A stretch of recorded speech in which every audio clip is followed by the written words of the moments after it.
आप देख रहे हैं MKA टीवी न्यूज़। छोटी बड़ी खबरों के लिए हमारे चैनल को सब्सक्राइब करें और बेल आइकन को दबाएं।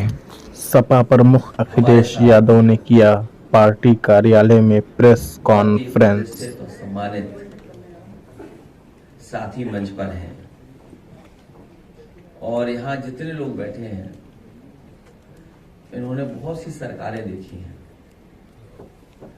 और राजनीति के कई उतार चढ़ाव इन लोगों ने देखे हैं। राजनीति और सरकार के इतिहास के बारे में यहाँ जितने लोग बैठे हैं सब जानते हैं। जिस समय ये प्रेस का बुलाना और आपसे मिलने का समय तय हुआ था, उस समय ये परिस्थितियां नहीं थी जो आज टीवी पर या रात में जो हुआ है। समाजवादी पार्टी ने पहले भी कहा और फिर मैं दोबारा कहता हूं कि जो सरकार फैसला लेना चाहे, ठोस कदम उठाना चाहे, जहां से आतंकवाद शुरू हो रहा है, जहां से आतंकवाद की घटनाएं हो रही हैं, उन्हें खत्म करने के लिए और जड़ से समाप्त करने के लिए, आतंकवाद को जड़ से खत्म करने के लिए जो सरकार फैसला लेना चाहे, सरकार के साथ समाजवादी पार्टी है। जिस समय जड़ पे हमला होगा, ये जो टहनियां दिखाई दे रही हैं वो अपने आप सब समाप्त हो जाएंगी। और सीमा की सुरक्षा के लिए हमेशा सजग रहना पड़ेगा। सजग रहते हुए ही सीमा की सुरक्षा हो सकती है और कोई भी चूक की गुंजाइश नहीं हो सकती। हमारी सीमा की सुरक्षा को लेकर के, भारत की सुरक्षा को लेकर के कोई चूक कोई स्वीकार नहीं कर सकता है।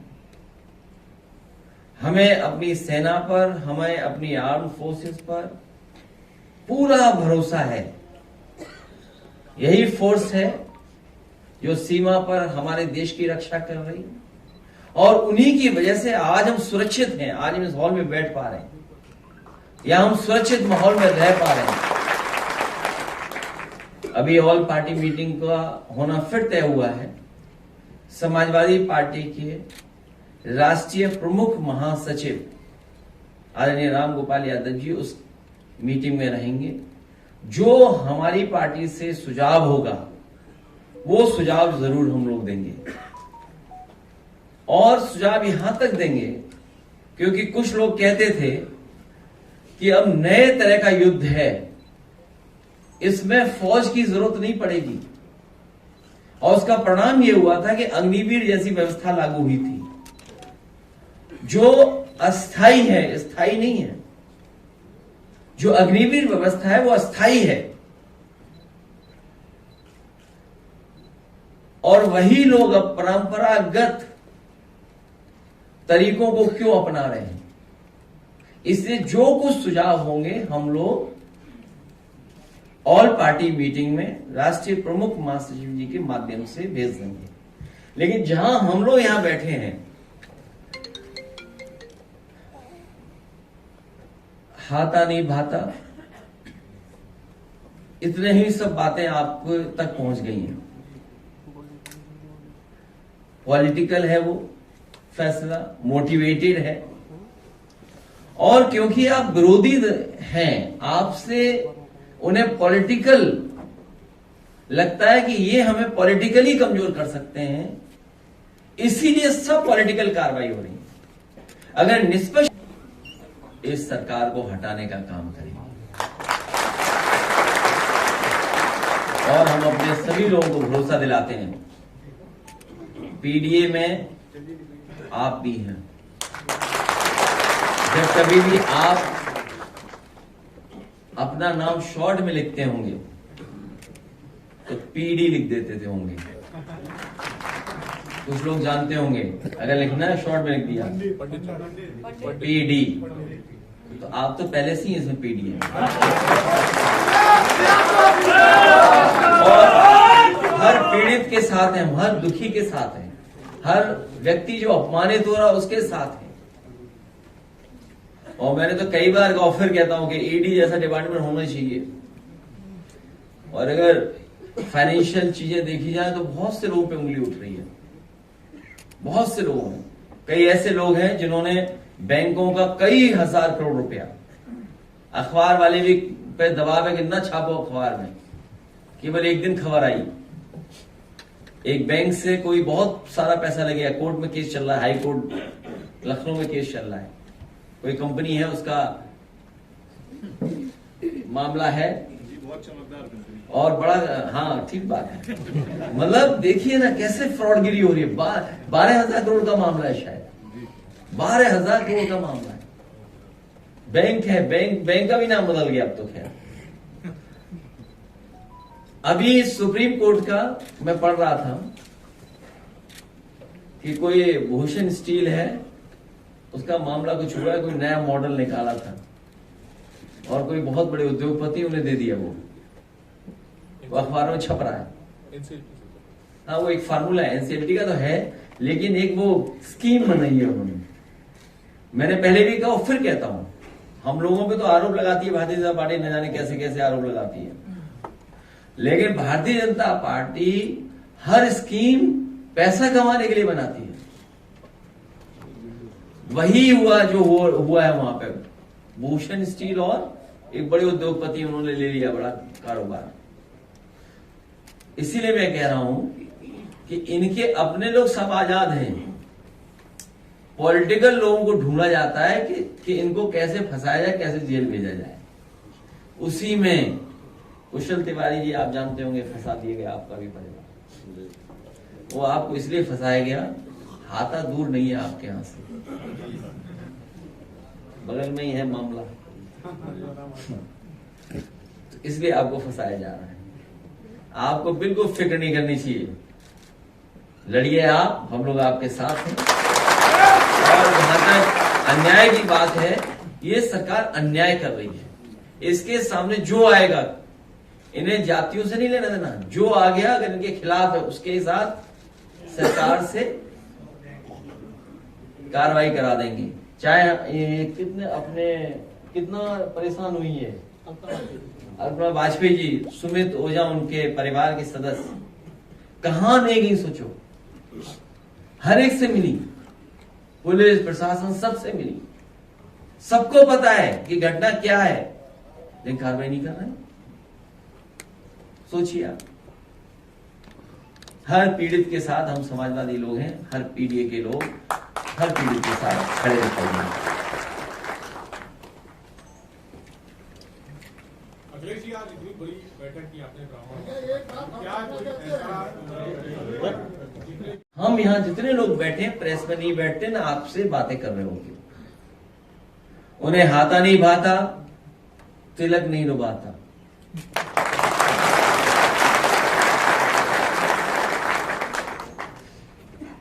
और वो ओसीएम है, आउटगोइंग सीएम।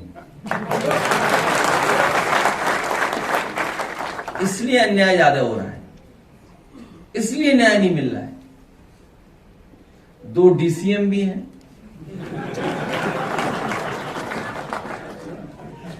डिप्टी सीएम,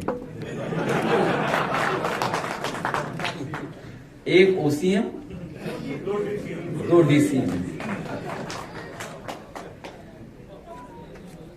मान लीजिए उपाध्याय जी का परिवार हमारे साथ यहां है,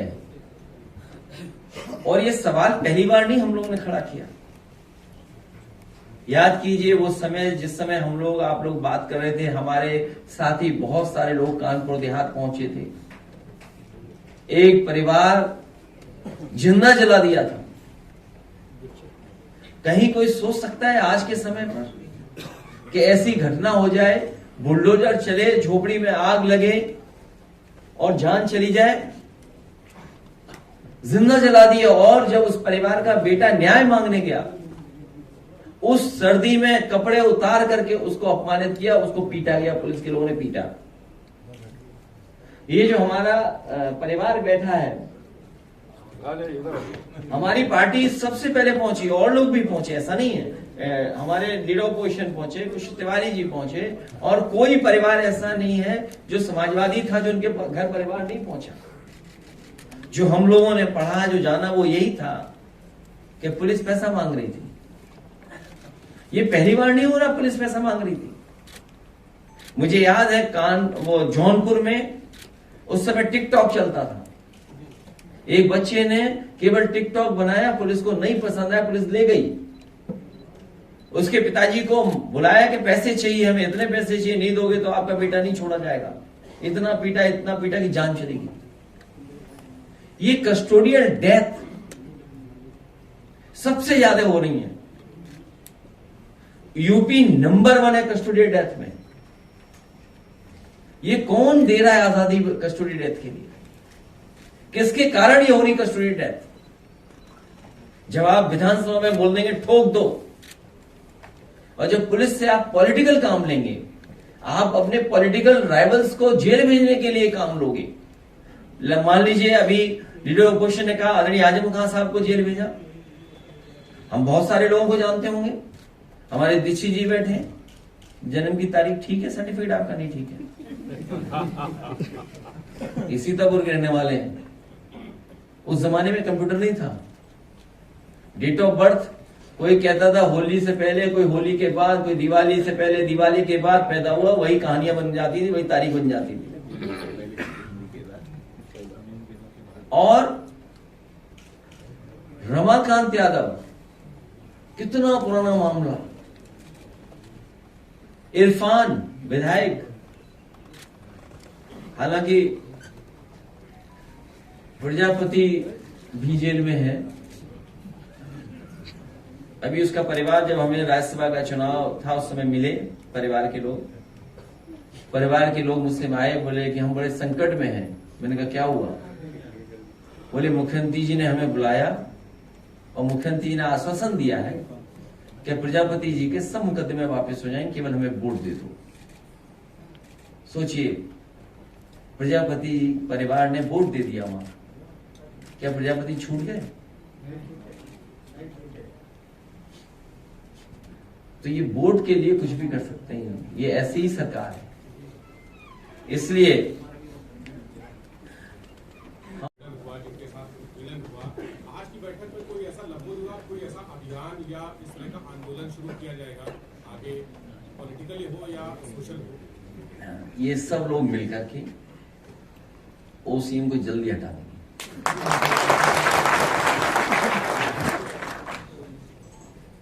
पिछली बार आपने 2022 के चुनाव में भगवान परशुराम की प्रतिमा का अनावरण किया था, सबसे बड़ी प्रतिमा पूरे प्रदेश और देश में प्रतिमा। इस बार भी कुछ ऐसा प्लान है? इस बार हम लोगों ने वो सुदर्शन चक्र पकड़ा है।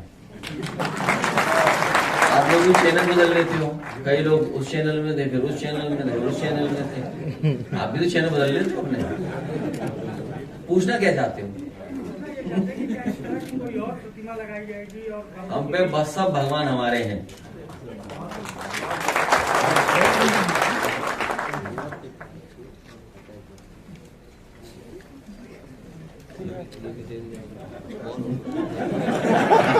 ये इसलिए मुझे आ रहा है कि इनका भी चैनल बदला होगा कभी ना कभी।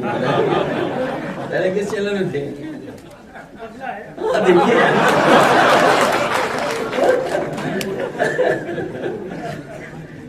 तो अभी तो क्योंकि दूसरी परिस्थितियां हुई, हालांकि हम लोग प्रेस में और बातें ना करें तो ठीक ही रहेगा, क्योंकि जिस तरह का माहौल है और सीमा पर जो हो रहा है, हमारी फौज लड़ रही है, इसलिए क्योंकि इस बात को हम यहीं समाप्त करेंगे तो अच्छा रहेगा। क्यों नहीं? जस्ट नहीं, देखिए ऐसा है, देखिए ये हालांकि हमें कोई ऐसी बात नहीं कहनी है, क्योंकि सब सुझाव हमें वहां देने हैं। ये बहुत सेंसिटिव इशू है। जब मैंने कहा कि जड़ पे हमला होना चाहिए, टहनियां अपने आप सूख जाएगी। लड़ाई लंबी है और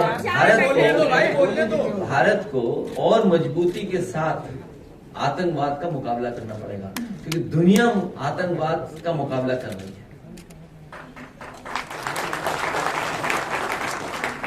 अखिलेश जी इस बीच खबर ये भी है कि उधर से भी पलटवार हुआ है और 10 लोग इधर के भी वो मुझे जानकारी नहीं है, लेकिन हमारी बहादुर फौज सबका मुकाबला कर रही है।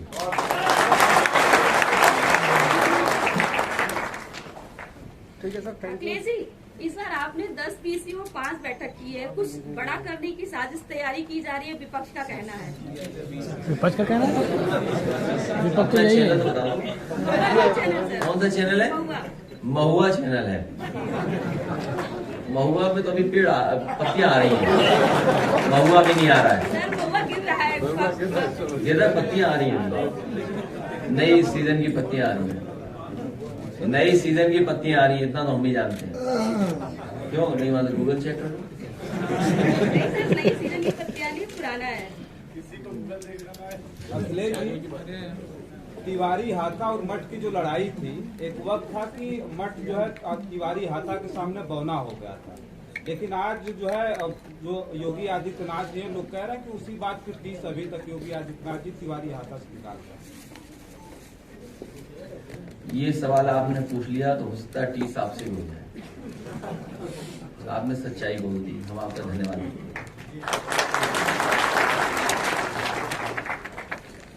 2022 के विधानसभा चुनाव में आपने कई ब्राह्मण शहरों को जिम्मेदारी सौंपी थी, उन लोगों ने जगह जगह पर जाके बैठकें की थी, क्या इस बार भी कोई ऐसा प्लान है? इसमें सब जितने लोग बैठे हैं सब पीडीए पंचायत कर चुके हैं बड़े पैमाने पर।